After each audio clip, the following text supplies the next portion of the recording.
Assalamualaikum warahmatullahi wabarakatuh. Halo teman-teman. Perkenalkan, nama saya Aji. Di video kali ini saya akan melakukan wawancara dengan tema berbagi ilmu menebar kebaikan. Sebelum itu saya akan memperkenalkan kepada narasumber untuk memperkenalkan dirinya terlebih dahulu. Ya, baik. Terima kasih telah mengundang saya sebagai narasumber. Jadi sebelumnya saya memperkenalkan diri. Perkenalkan, nama saya Huda. Di sini saya sebagai narasumber dari saudara Aji dengan tema berbagi ilmu menebar kebaikan. Sebelum kita lanjut ke wawancara, menurutmu apa sih makna dari tema berbagi ilmu menebar kebaikan? Menurut saya makna dari tema menebar ilmu dan berbagi kebaikan itu ada dua makna. Yang pertama, dari tema itu ada kata berbagi ilmu. Apa sih maknanya? Berbagi ilmu adalah menebarkan ilmu yang kita dapatkan dan kita peroleh di setiap waktunya. Jadi ilmu itu tidak hanya untuk diri kita sendiri, tetapi juga kita amalkan kepada orang lain.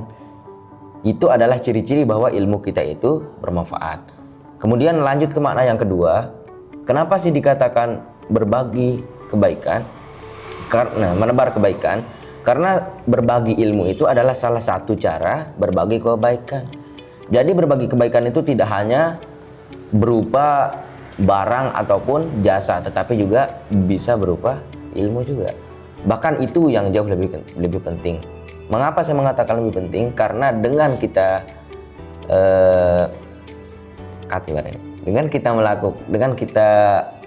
berbagi ilmu itu, maka seseorang akan mengetahui mana yang baik dan mana yang buruk. Begitu. Nice. Jadi menurutmu berbagi ilmu bukan hanya memberikan informasi, akan tetapi juga memberi manfaat yang dapat dirasakan orang lain secara berkelanjutan. Benar sekali. Jadi itulah makna ilmu yang sesungguhnya. Bukan hanya untuk diri kita sendiri, tetapi juga untuk orang lain. Al-ilmu bila amalin kasyajari bila tamarin. Ilmu itu tanpa diamalkan bagaikan pohon tanpa buah. Dan jangan pernah kalian merasa takut untuk berbagi ilmu meskipun itu sedikit. Balighu anni walau ayah. Sampaikanlah ilmu itu meskipun hanya satu ayat. Satu ayat yang dimaksud itu adalah sedikit. Meskipun sedikit, tidak ada salahnya untuk kita saling berbagi. Nah, pendapatmu menarik. Saya setuju bahwa berbagi ilmu membuat kita sama-sama belajar. Betul sekali. Karena salah satu cara belajar dan menguatkan pelajaran kita yaitu dengan cara mengamalkan itu sendiri. Bahkan ilmu yang telah kita pelajari bertahun-tahun lalu, kalau kita ajarkan dia kembali, kalau kita sampaikan, maka nanti dia akan keluar dengan sendirinya. Ketika kita dahulu mungkin 1 tahun 2 tahun yang lalu kita disampaikan oleh guru kita hanya mendengarkan saja tanpa memahami. Akan tetapi nanti ketika kita sudah menyampaikan seperti guru kita menyampaikan kepada kita dahulu, insya Allah maka ilmu itu akan datang dengan sendirinya. Pemahaman itu akan masuk secara tidak disengaja. Nah, itulah yang dimaksud dengan manfaat berbagi ilmu dan menebar kebaikan. Nah, kalau begitu menurutmu mengapa masih ada orang yang ragu untuk berbagi ilmu? Kalau kita lihat dari keadaan yang sekarang, banyak orang itu merasa gengsi dan merasa tidak pantas untuk saling berbagi ilmu, padahal tidak semua orang yang harus jadi guru saja atau jadi ustadz lah atau jadi dosen yang bisa berbagi ilmu saja. Akan tetapi kita juga sebagai orang biasa bisa juga saling berbagi ilmu. Bagaimana caranya? Dengan cara saling menegur, bagaimana yang baik dan mana yang benar, mana yang salah, mana yang batil. Jadi tidak semuanya harus berupa profesi guru saja baru bisa menyampaikan ilmu. Tapi juga kita sebagai manusia biasa yang tidak pernah luput dari yang namanya kesalahan dan kekeliruan. Jadi tidak ada salahnya untuk kita saling menyampaikan ilmu meskipun itu sedikit. Yang penting ada namanya ilmu. Nah, saya bisa memahami perasaan itu. Nah, memang tidak semua orang percaya diri untuk menyampaikan apa yang mereka ketahui. Menurut Anda apa sih maksudnya di sini? Menurut saya mereka itu tidak percaya diri, bukannya mereka tidak percaya diri, akan tetapi mereka itu gengsi. Kalau masalah percaya diri, semua orang punya rasa percaya diri, akan tetapi rasa gengsi dan mindernya itulah yang membuat sehingga dia itu malu untuk menyampaikan ilmu itu, padahal tidak ada salahnya sama sekali. Bahkan seperti tema yang kita ambil tadi, bahwasanya berbagi ilmu itu merupakan salah satu cara untuk memperoleh kebaikan itu sendiri. Nah, jadi untuk teman-teman jangan pernah sama sekali takut untuk menyampaikan ilmu meskipun itu sedikit, baik itu kepada orang yang lebih tua atau kepada teman-teman sendiri. Nah, kalau tidak bisa kepada masyarakat yang banyak, setidaknya kita saling mengajari dan saling mengajarkan, saling menasehati sesama teman kita sendiri. Nah, itulah makanya kita itu dianjurkan dan diperintahkan untuk mencari, pandai-pandai memilih guru. Nah, salah. Pandai-pandai memilih teman.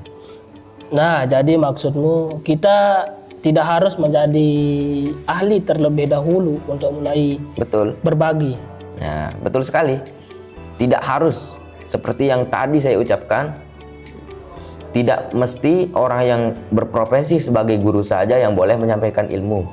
Akan tetapi kita juga, meskipun kita orang-orang bangkat lah, orang-orang sawah, orang-orang kampung lah bisa kita bilang gitu, yang tidak pernah bergelar sebagai seorang guru, akan tetapi kita itu tidak pernah yang namanya tidak pantas untuk menyampaikan ilmu itu sendiri.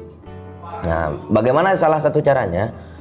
Salah satu caranya adalah dengan kita mengamalkan ilmu kita itu sendiri yang pertama. Kemudian yang kedua, bagaimana caranya kita sampaikan kepada teman atau orang-orang terdekat, seperti orang tua, adik, kakak, saudara, maupun teman-teman kampus yang lainnya. Oke. Nah, di sini menurutmu itu apa manfaat berbagi ilmu bagi masyarakat? Nah, jadi kalau menurut saya berbagi ilmu kepada masyarakat itu juga merupakan hal yang sangat penting. Nah, kenapa sih sangat penting? Karena kita di sini yang sudah bergelar sebagai mahasiswa sangat perlu untuk bergelut atau terjun ke bidang masyarakat. Tidak hanya di perkampusan area kampus itu saja, akan tetapi kita nanti ketika sudah bergelar SPD, SPDI ataupun apalah itu, kita pasti dan tidak mungkin akan terjun ke masyarakat. Karena kita ini juga merupakan bagian dari masyarakat. Nah, jadi bagaimana caranya? Dengan cara menyesuaikan diri kita sendiri, kemudian pikirkan dan cerna dulu bagaimana cara masyarakat kita yang di luar sana memperoleh atau mengambil, memahami ilmu yang kita sampaikan. Jadi metode belajar kita yang di kampus dengan masyarakat luar itu sangat berbeda, sehingga kalau kita menyampaikan ilmu yang kita dapatkan dengan cara yang kita peroleh di kampus itu, maka seseorang biasanya orang-orang luar itu tidak akan percaya, tidak akan mudah untuk memahaminya. Nah, di sana barulah kita menggunakan public speaking kita yang bagus, bagaimana cara kita menyampaikan supaya orang-orang tua, orang-orang lain, masyarakat luar yang sekiranya sudah berusia lanjut bisa memahami perkataan kita. Jadi jangan menyampaikan ilmu itu pada masyarakat awam itu menggunakan bahasa yang ideologi yang agak-agak aneh lah atau asing, seperti kita menyampaikan istilah-istilah lawan bicara itu jangan menggunakan antagonis, contohnya begitulah. Jadi gunakan bahasa sehari-hari di masyarakat kita itu sendiri supaya mereka itu dapat memahami dengan mudah. Nah, manfaatnya banyak ya. Pengetahuan masyarakat bertambah. Mereka menjadi lebih percaya diri dalam menghadapi masalah Ya, Dan hubungan antar sesama juga menjadi lebih erat karena saling membantu gitu. ya. Nah, dari sanalah mereka memperoleh dan mengamalkan serta menerjunkan ilmu mereka itu sendiri yang telah kita sampaikan. Misalkan kita menyampaikan tolong menolonglah sesama manusia. Nanti setidaknya ketika ada contohnya seperti pembangunan masjid lah atau perbaikan jalan, mereka akan mendengar dan mempraktikkan secara langsung. Itulah masyarakat. Masyarakat itu ketika dia mendengar maka mereka besar kemungkinan akan mengiyakan dan akan langsung mempraktikkan. Oh, kemarin saya pernah mendengar bahwasanya saling tolong menolonglah sesama manusia. Baiklah, saya akan menolong teman saya atau saudara saya, teman kampung saya dalam membangun masjid atau yang lain-lain. Nah, kalau kita simpulkan, berbagai ilmu bukan hanya tentang mengajarkan sesuatu, akan tetapi juga tentang saling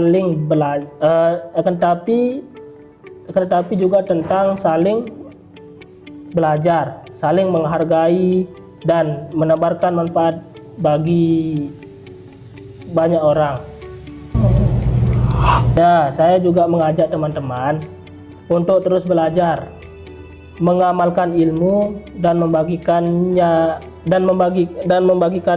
kepada orang lain, karena ilmu yang bermanfaat adalah salah satu amal yang pahalanya terus mengalir. Ya, semoga kita menjadi pribadi yang lebih baik, kemudian menjadi pribadi yang tekun serta mengamalkan ilmu yang telah kita pahami dan kita dapatkan dari guru-guru kita yang masih hidup maupun yang sudah meninggal dunia. Ya, jadi seperti yang dikatakan tadi oleh saudara, bahwasanya salah satu amal jariah kita itu adalah ilmu. Jadi orang itu banyak memahami bahwasanya ilmu itu hanya sampai dunia saja. Akan tetapi ilmu itu terus berlanjut sampai kita meninggal. Misalkan kita nanti mengajarkan anak kita, mengajarkan murid kita, teman-teman kita, kemudian mereka menyampaikan lagi kepada orang lain, maka meskipun kita telah meninggal dunia, maka kita akan tetap mendapatkan pahala. Amin. Nah, terima kasih atas perhatiannya teman-teman. Sekian dari kami. Assalamualaikum warahmatullahi wabarakatuh.